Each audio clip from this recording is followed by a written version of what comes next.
Hi Professor, my name is Kyle McCoy and this is my video project.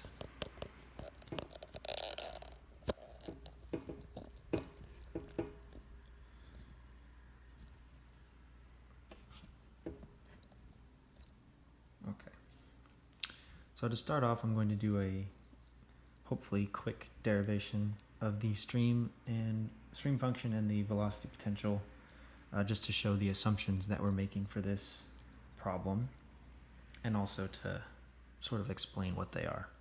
So we'll start out with the differential elements with dimensions delta x, delta y, delta z, and this is a differential element of our fluid. We have m dot in equals rho times u minus the derivative of rho times u with respect to x times delta x over 2 times delta y delta z. Then coming out, we have basically the same thing, but we're just going to add this second term instead of subtract it, because all we're really doing is taking into account that we're not at the middle of the cube, we're just on the sides. And then, of course, our mass flow rate in x, I'm only going to do x, not y and z, equals m out minus m dot in, which ends up coming out to the derivative of rho times u with respect to x times delta x, delta y, delta z.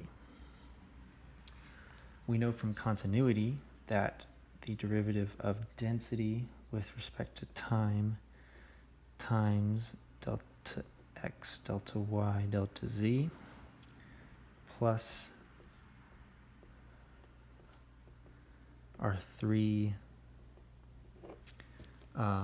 mass flow rates equals 0, because obviously continuity means that our mass flow rate in has to equal our mass flow rate out.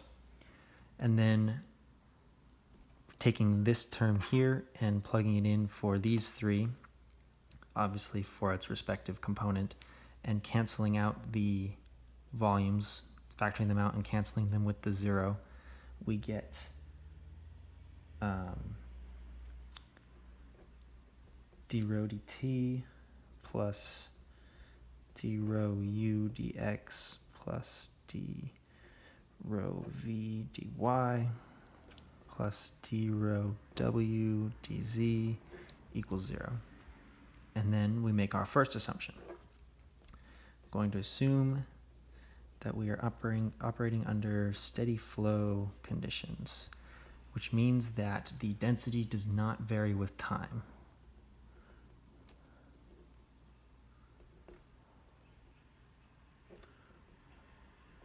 Which basically means that this term goes to 0. Then our second assumption is that we have incompressible flow, which means that our density is constant. Constants. So essentially we factor out all of our rows and cancel them out with the 0 as well. And this leaves us with du dx plus dv dy plus dw dz equals 0. Since we're only operating in 2D here, this also simplifies to du dx plus dv dy equals 0. Now, we can write a function that will satisfy this equation, and that function we are going to call the stream function, psi, so that u equals d psi dy and v equals d psi dx. And essentially what this allows us to do is map the sort of the direction of the flow, if you will, using what we call streamlines, which, for example, this is just some arbitrary streamline. And then we can obviously have multiple, because for every constant value of psi, we're going to have a streamline. And the interesting and helpful thing here is that our velocity vector is always going to be tangent to the streamline. And this should have a negative on it. Sorry, I just realized that. Moving on to the velocity potential now. We start off with the fact that the velocity potential is based on an irrotational flow, which means that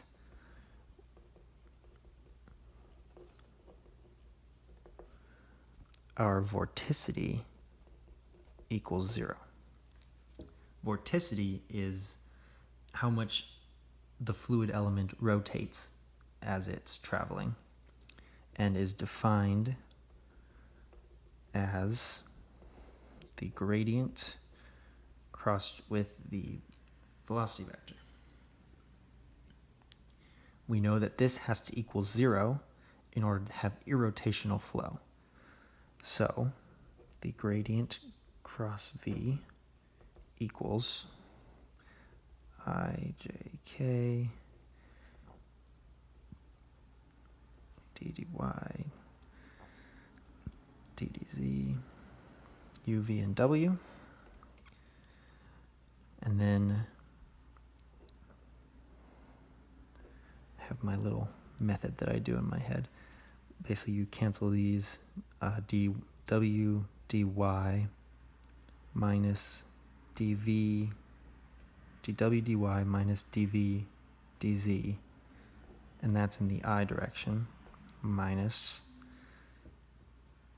dw dx minus du dz here in the j direction, plus dv dx minus du dy in the k direction. And we know that this equals 0. This expression right here represents our vorticity around the z-axis. And then obviously this is going to be our y, or sorry, that should be x. Vorticity in the x-axis, the y, and the z.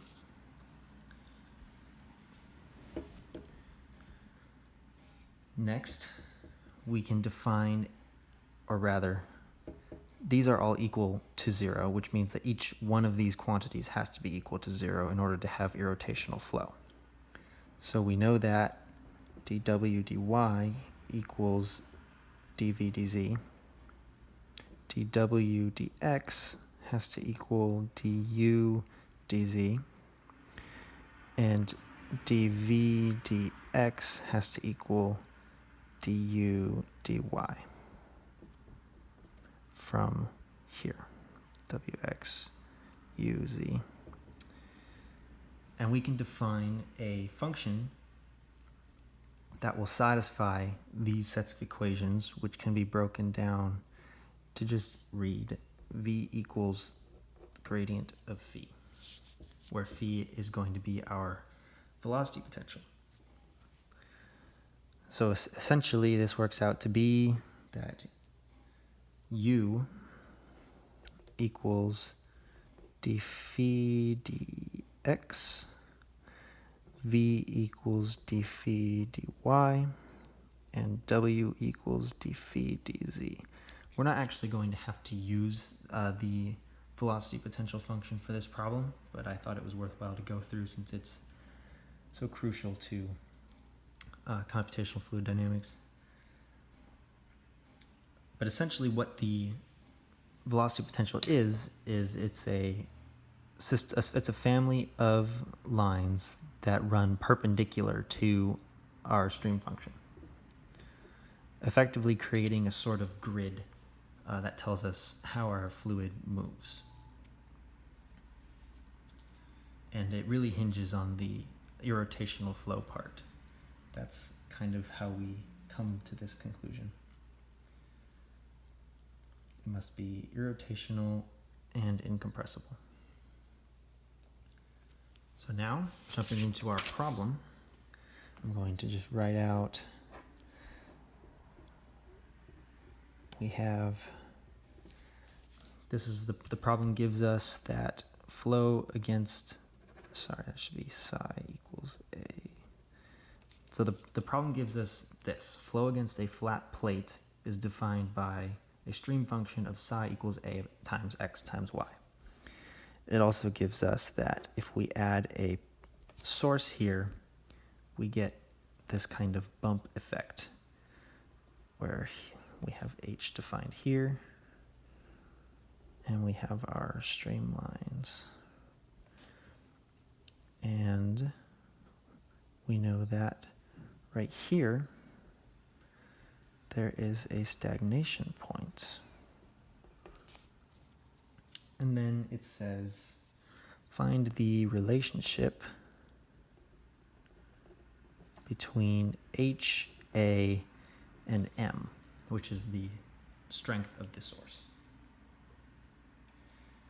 So we know that a source is essentially a vertical line coming out of the page where flow emanates from.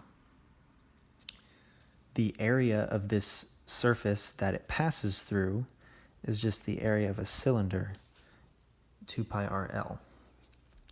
We also know that Q equals the radial velocity coming out times this area, which equals VR times 2 pi RL.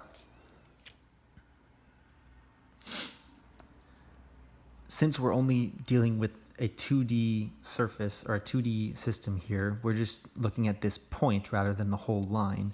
So really the way we look at the source, the strength of this is in terms of volumetric flow rate per unit length. So I am going to say that Q over L equals VR times 2 pi R. And then this tells us, I'm going to set this equal to M. And then we know that our velocity in the radial direction equals M over 2 pi R. So that's the velocity from the source. Now, we know that U equals d psi dy and v equals minus d psi dx. But in polar, or in cylindrical coordinates, we can say that VR equals 1 over R d psi d theta, and v theta equals minus d psi dr. Integrating this equation, and so first we'll solve it for d psi equals r VR d theta. And then we will integrate and find that psi equals r VR times theta plus c, but we're going to assume that c is 0 because it's just an arbitrary constant and we can choose it to be 0 for this particular streamline. So this equals then r times VR, which up here is m over 2 pi r.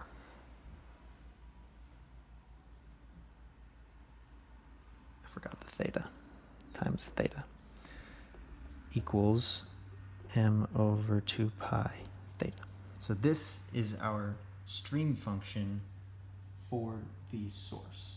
And we know that since all of these functions are based on linear differential equations, that we can add two solutions to the equations, our psi functions, and they will create another solution. So psi for the whole system is going to equal, I'm going to call this psi f for psi flat plate, plus psi s for psi of the source, sorry, just fixing my notation, equals AXY plus m over 2 pi theta. Converting psi f to polar gives us AR squared sine theta cosine theta, which we have an identity for. So this equals sine theta cosine theta equals 1/2 sine of 2 theta. So this works out to here for our psi.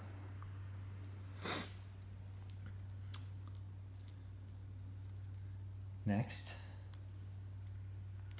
we find our velocities. Starting with VR,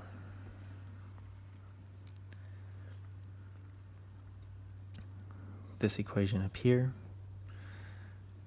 d psi d theta, this equals 1 over r times 1/2 a r squared. The derivative of sine of 2 theta is 2 cosine of 2 theta. And then we will add m over 2 pi. This simplifies to AR, because the 2 and the 1/2 cancel, 1r cancels, so AR cosine of 2 theta plus m over 2 pi r. The theta then, minus d psi d theta. We're not going to end up needing this part, but it's still good to do. Minus, this should be r, sorry, d psi d r. The 1/2, when we pull down the 2, will cancel, so we have AR sine of 2 theta, and then this term will just go to 0. That should be, yes, I got the negative. We know that this stagnation point here, at that stagnation point, we know that VR and V theta equals 0.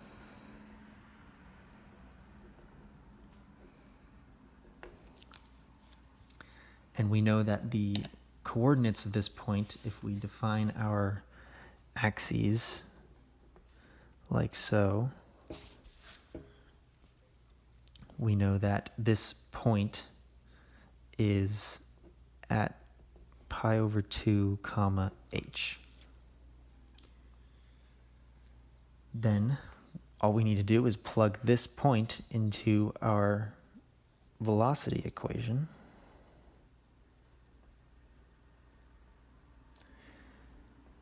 And we get a h cosine of 2 times pi over 2 plus m over 2 pi h.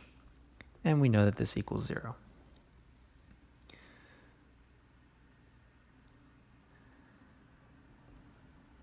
Cosine of pi is -1, so we have minus AH plus m over 2 pi h equals 0.